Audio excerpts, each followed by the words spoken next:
اعوذ باللہ من الشیطان الرجیم بسم اللہ الرحمن الرحیم۔ حاضرین محترم، ایک ایسی قوم جس پر اللہ تعالیٰ نے اپنا عذاب نازل فرمایا اور اس قوم کے تمام لوگوں کو بندر بنا دیا۔ اس قوم کے لوگ ایسا کیا کام کرتے تھے جس کی وجہ سے اللہ نے ان پر اتنا دردناک عذاب نازل فرمایا، اور یہ لوگ بندر بننے کے بعد کتنی دیر زندہ رہے، اور پھر ان کو کس قدر دردناک موت آئی۔ جب یہ لوگ بندر بن گئے تو اپنے عزیز و کارث سے کیا کہتے تھے؟ اور کیا آج کے دور میں پائے جانے والے بندر اسی قوم میں سے ہیں؟ ان تمام تر سوالات کے جوابات آپ کو قرآن و حدیث کی روشنی میں اس ویڈیو میں بتائی جائیں گے۔ تو آپ سے گزارش ہے کہ اس ویڈیو کے ساتھ آخر تک جڑے رہیں۔ اگر آپ اس چینل پر نئے ہیں تو ہمارے چینل کو سبسکرائب ضرور کیجیے۔ ناظرین محترم، انسانوں کا بندر بننے کا سلسلہ حضرت داؤد علیہ السلام کی قوم سے شروع ہوا۔ اس واقعے کا پس منظر یہ ہے کہ حضرت داؤد علیہ السلام اور ان کی قوم سمندر کے کنارے ایلا نامی گاؤں میں رہتے تھے، اور ان کی تعداد 70,000 کے قریب تھی۔ یہ قوم بڑی ہی خوشحال تھی اور اللہ تعالیٰ کی بڑی ہی فرما بردار قوم تھی۔ اس قوم کو اللہ تعالیٰ نے بے شمار نعمتوں سے نوازا تھا۔ ہر طرف سرسبز و شاداب باغ اور ہر طرف ہریالی ہی ہریالی تھی، اور اللہ تعالیٰ کی بے پناہ کرم نوازی تھی۔ یہ لوگ اپنی اس زندگی میں بہت ہی خوش تھے۔ حضرت داؤد علیہ السلام کی قوم چونکہ سمندر کے کنارے رہتی تھی تو ان پر اللہ کا ایک یہ بھی کرم تھا کہ سمندر کے اس کنارے پر مچھلیاں بہت آتی تھیں۔ تو ان پر اللہ کا ایک یہ بھی کرم تھا کہ سمندر کے اس کنارے پر مچھلیاں بہت آتی تھیں،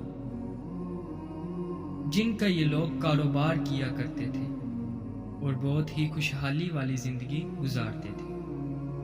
جب یہ قوم خوشحال ہو گئی تو یہ اللہ تعالیٰ کی نافرمانی پر اتر آئی اور طرح طرح کے گناہ میں مبتلا ہو گئی۔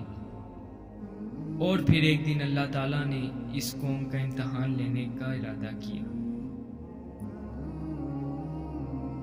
اور حضرت داؤد علیہ السلام کو اللہ نے وحی بھیجی کہ وہ اپنی قوم کو کہہ دیں کہ سنیچر کے دن یعنی ہفتے کے دن مچھلیوں کا شکار نہ کریں۔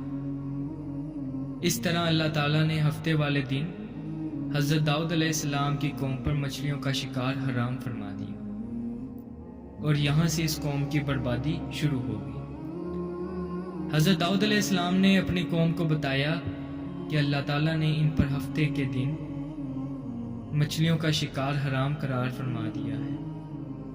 تو وہ لوگ بہت ہی زیادہ پریشان ہو گئے اور ساری قوم سر جوڑ کر بیٹھ گئی، کیونکہ وہ ہفتے کا ہی دن تھا جس دن مچھلیاں زیادہ مقدار پر کنارے پر خود ہی آ جایا کرتی تھی، اور باقی دن ایسے تھے جس میں بہت کم اور نہ ہونے کے برابر مچھلیاں پکڑی جاتی تھی۔ اس قوم کا گزر بسر چونکہ مچھلیوں کے شکار پر تھا تو اس لیے یہ قوم پریشان ہو گئی، اور یہ نہیں جانتے تھے کہ اللہ تبارک و تعالیٰ کی طرف سے یہ ایک آزمائش ہے۔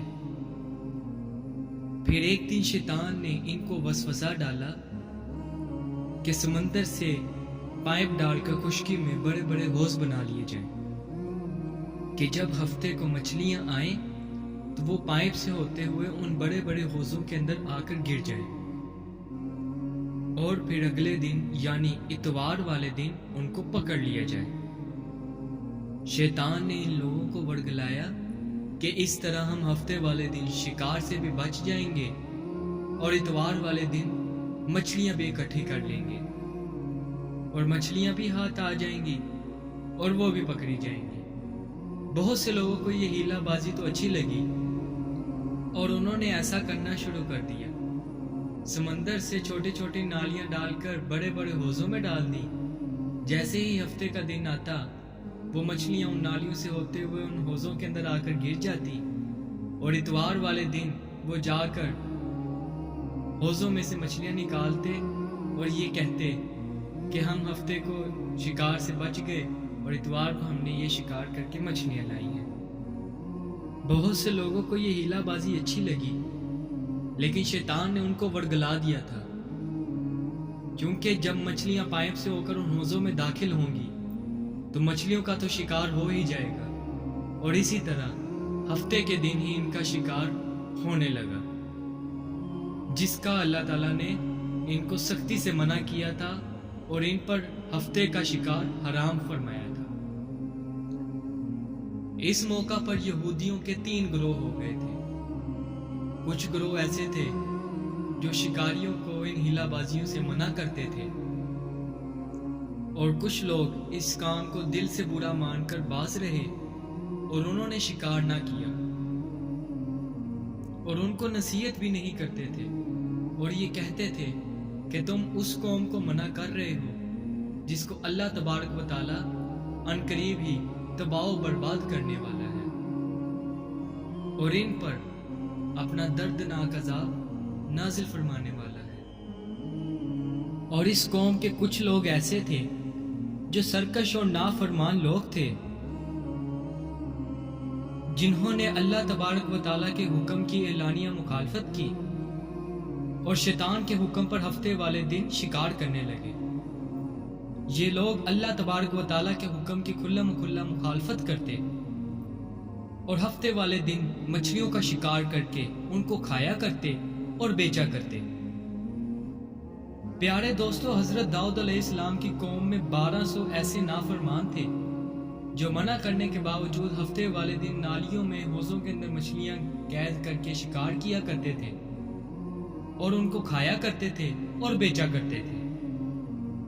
اور حضرت داؤد علیہ السلام نے ان 1200 لوگوں کو اللہ کے عذاب سے ڈرایا تاکہ یہ لوگ اللہ کے عذاب کا سن کر باز آ جائیں، اور یہ لوگ بالکل بھی باز نہ آئے اور کھلے عام شکار کرنے لگے۔ چنانچہ وہ لوگ جو ان کو برا جانتے تھے انہوں نے اپنے اور ان نافرمانوں کے درمیان میں ایک دیوار کھڑی کر دی، جس کی ایک طرف وہ 1200 نافرمان رہتے تھے اور ایک طرف وہ لوگ جو شکار سے باز رہے۔ حضرت داؤد علیہ السلام نے اپنی قوم کے ان 1200 لوگوں کو بارہا سمجھایا، لیکن یہ لوگ اپنی نافرمانی سے باز نہیں آئے اور اسی طرح اللہ تبارک و تعالیٰ کی نافرمانی کرتے رہے اور شکار کرتے رہے۔ پھر ایک دن حضرت داؤد علیہ السلام نے غضبناک ہو کر نافرمانوں کے اوپر لعنت فرما دی۔ اس کا انجام یہ ہوا کہ ان نافرمانوں پر ایک دن کوئی بھی اپنے گھر سے باہر نہ نکلا۔ یہ منظر دیکھ کر کچھ لوگ ان کی دیواروں پر چڑھ گئے تاکہ وہ دیکھ سکیں کہ ماجرا کیا ہے۔ جب وہ لوگ دیوار پر چڑھے تو انہوں نے دیکھا کہ وہ سب کے سب نافرمان بندر کی شکل اختیار کر چکے تھے، کیونکہ انہوں نے اللہ تبارک و تعالیٰ کی نافرمانی کی تھی۔ اللہ تبارک و تعالیٰ نے ان کے اوپر غضبناک عذاب بھیج دیا۔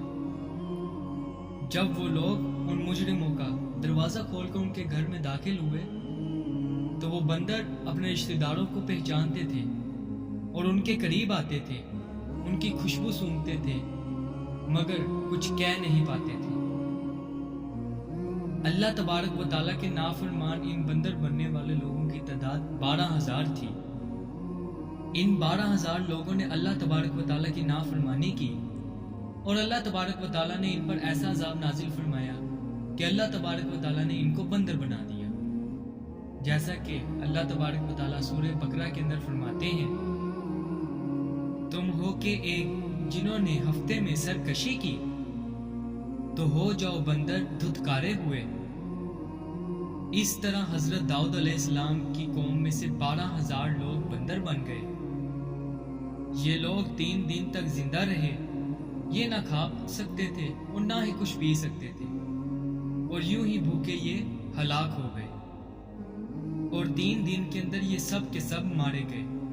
اور وہ لوگ جو ان کو اللہ تبارک و تعالیٰ کی نافرمانی سے منع کرتے تھے، اللہ تبارک و تعالیٰ نے ان کو اس عذاب سے محفوظ رکھا، اور وہ لوگ جو اس عذاب کو دیکھ کر خاموش رہتے تھے، اللہ تبارک و تعالیٰ نے ان کو بھی اس عذاب سے سلامت رکھا۔ تو پیارے دوستو، اب سوال یہ آتا ہے کہ آج کے دور میں پائے جانے والے بندر کیا حضرت داؤد علیہ السلام کی قوم میں سے ہیں؟ ایک مرتبہ حضور اکرم صلی اللہ علیہ وسلم سے ایک شخص نے سوال کیا کہ آپ صلی اللہ علیہ وسلم، آج کے دور کے اندر پائے جانے والے بندر کیا حضرت داؤد علیہ السلام کی قوم میں سے ہیں؟ تو حضور اکرم صلی اللہ علیہ وسلم نے ارشاد فرمایا کہ دوستو، جس قوم کے اوپر اللہ تعالیٰ عذاب نازل فرماتا ہے یا ان کے چہرے مسخ کر دیتا ہے، وہ عذاب صرف اسی قوم کے اوپر ہوتا ہے اور وہ ان کو فنا کر دیتا ہے، اس کے بعد ان کی آگے نسل نہیں چلتی۔ اسی لیے یہ بات غلط ہے کہ کچھ لوگ یہ سوچتے ہیں کہ آج کے دور کے اندر پائے جانے والے بندر حضرت داؤد علیہ السلام کی قوم میں سے ہیں۔ ایسا کچھ بھی نہیں ہے، وہ لوگ صرف اور صرف 3 دن زندہ رہے اور اس کے بعد ہلاک ہو گئے، اور اللہ تبارک و تعالیٰ نے اس قوم کے نافرمانوں کو صفحۂ ہستی سے مٹا دیا۔